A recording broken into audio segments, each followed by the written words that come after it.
Okay, so a missed opportunity here, jumping around, trying to do too much coverage instead of working the text.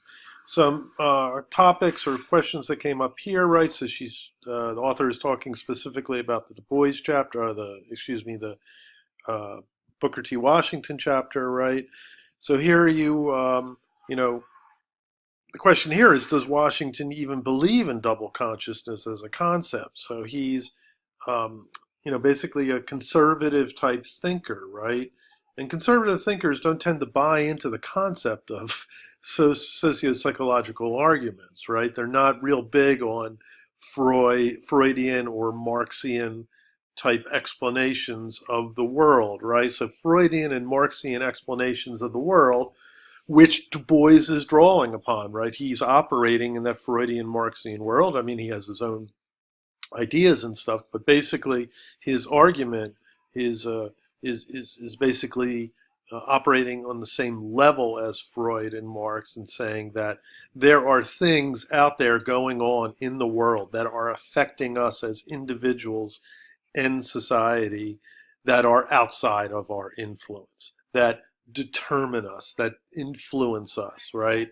And this again is a troubling thought for any human, right? Not to be in full command of the world around us.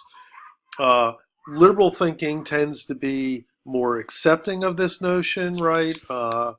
Whereas conservative thinking, right, generally rejects this way of thinking. Conservative thinking is predicated on the idea of free will and personal responsibility, right?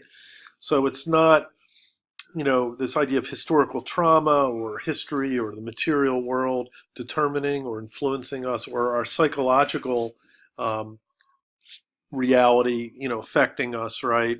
Uh, beyond the specific event, right? For conservative thinking is basically, uh, antithetical, that they don't really buy this, right? And so this is the question you would have to ask of Washington, right? He is a type of conservative thinker, so I mean, double consciousness is Du Bois's idea, Du Bois's theory. Would Washington even, consider it? Or would he consider double consciousness to be a form of victimization, right?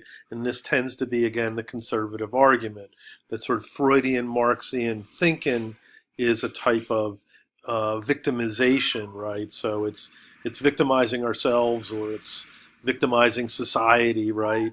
And it's creating this type of, victim type modality.